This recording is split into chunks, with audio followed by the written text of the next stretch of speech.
Hello বন্ধুরা, আজকে ঘরে থাকা মশলা দিয়ে মাটন বিরিয়ানির টেস্টি রেসিপি নিয়ে চলে আসলাম বেলি ব্লগস চ্যানেলে। সব ভিডিওটাকে স্কিপ করবে না, পুরো ভিডিওটা দেখবে। আশা করি তোমাদের ভালো লাগবে। ভালো লাগলে দয়া করে একটা লাইক করে দিও। মাটনগুলো হবে নরম আর ভাতগুলো হবে ঝরঝরে, একদম টেস্টি। সো কথা না বাড়িয়ে চলো রান্না করা যাক। এই দেখো, এই মাটনগুলো নিয়ে নিয়েছি, এত বড় সাইজ করে পিস করে নিয়েছি। মাটনের বড় বড় সাইজ করতে হবে। আর এই তো মশলা বেটে রেখেছি। এগুলো হলো জিরে বাটা, তারপর লঙ্কা বাটা, তারপরে আদা বাটা, তারপরে এটা পেঁয়াজ আর রসুন বাটা, এটা হলো ধনে গুঁড়ো, এটা গোলমরিচ গুঁড়ো, আর এইটাই এলাচ গুঁড়ো। সব কিছু মশলাগুলো একদম গুছিয়ে রেখেছি। এই দেখো, বিরিয়ানি ভাত করার জন্য চাল নিয়ে নিয়েছি। এবার চালগুলো ভালোভাবে পরিষ্কার করে ধুয়ে নিব, দিয়ে 40 মিনিট ভিজিয়ে রাখবো। এবার পেঁয়াজগুলো কুচি কুচি করে কেটে নিয়েছি। উনুনে কড়া দিয়ে দেবো। কড়াটা তেতে গেলে সাদা তেল দিয়ে দেবো। সাদা তেলটা গরম হয়ে গেলে পেঁয়াজগুলো দিয়ে দেবো, দিয়ে আস্তে আস্তে ভেজে নেবো। হাত দিয়ে এরকম পেঁয়াজগুলো ছাড়িয়ে দেবে, দিয়ে আস্তে আস্তে ভেজে নেবে। আমার পেঁয়াজ ভাজা প্রায় হয়ে এসেছে। এবার ছেঁকে তুলে নেব। পেঁয়াজগুলো ছেঁকে তুলে নিলাম। এবার আলু কেটে রেখেছি, এইভাবে আলুগুলো ভেজে নেব সাদা তেলে। সাদা তেলে দিয়ে দিলাম, ভাজতে দিলাম। আর এই তো মাংসগুলো এইভাবে নিয়েছি একটা একটা করে। এবার মাংসতে মশলা মাখিয়ে নেব। দিয়ে দিলাম জিরে বাটা, লঙ্কা বাটা, এবার দিয়ে দিলাম আদা বাটা, এবার দিয়ে দেবো রসুন আর পেঁয়াজ বাটা, এবার ধনে গুঁড়ো দিয়ে দিলাম, এবার গোলমরিচ গুঁড়ো দিয়ে দিলাম। গোলমরিচ গুঁড়োগুলো জিরের রসে ভিজিয়ে গেছে, সেই জন্য ওরকম লাগছে। এই তো এলাচ গুঁড়ো দিয়ে দিলাম, দিয়ে ভালোভাবে মাংসতে সব মশলা মাখিয়ে নেব। মাখিয়ে নেওয়ার পরে এবার নুন দিয়ে দিলাম পরিমাণ মতো, হলুদ গুঁড়ো দিয়ে দিলাম এদেরও পরিমাণ মতো, লঙ্কা গুঁড়ো দিয়ে দিলাম, দিয়ে পেঁয়াজ ভাজা রেখেছিলাম অর্ধেকটা দিলাম আর অর্ধেকটা রেখে দিলাম। দিয়ে ভালোভাবে মাংসতে মশলাগুলো ভালোভাবে মাখিয়ে নেব। এই দেখো, এইরকমভাবে মাখিয়ে নিতে হবে।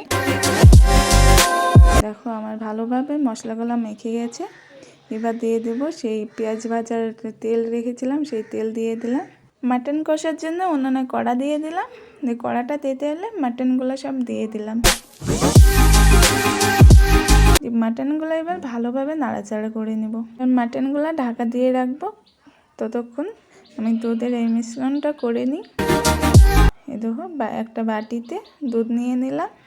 দুধে দিয়ে দেবো কেওড়া জল। এই দেখো, 1 চামচ কেওড়া জল দিয়ে দিলাম। এবার দিয়ে দেবো গোলাপ জল।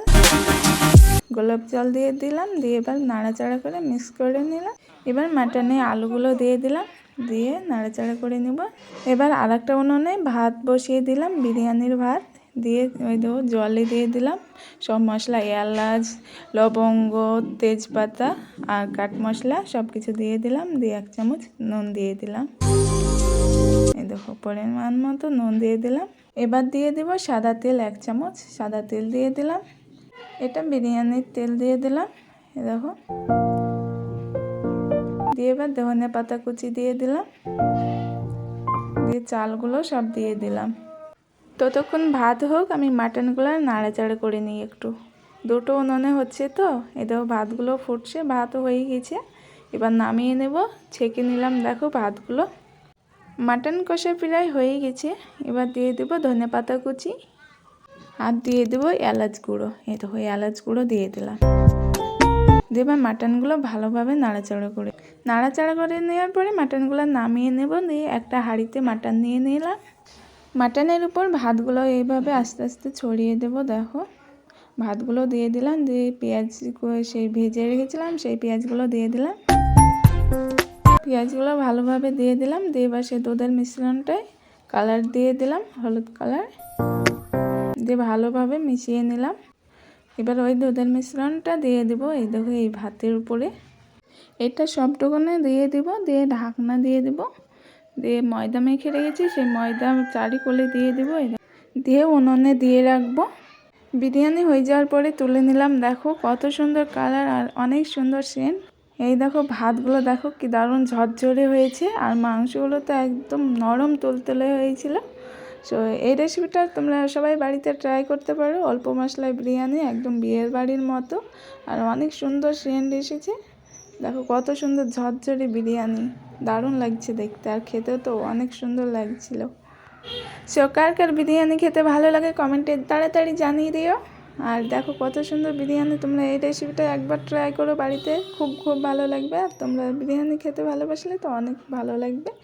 ভিডিওটা ভালো লাগলে লাইক কমেন্ট শেয়ার করে দিও, নতুনরা সাবস্ক্রাইব করে পাশে থাকা বেল আইকনটাকে প্রেস করে আমাদের পাশেই থেকো নেক্সট ভিডিওর জন্য। আর তোমরা কি ভিডিও দেখতে চাও সেটা কমেন্টে জানিও, আমি সেই ভিডিও নিয়ে আসার চেষ্টা করব খুব তাড়াতাড়ি। সো ভিডিওটা এখানে শেষ করলাম, সবাই ভালো থেকে টাটা, বাই বাই।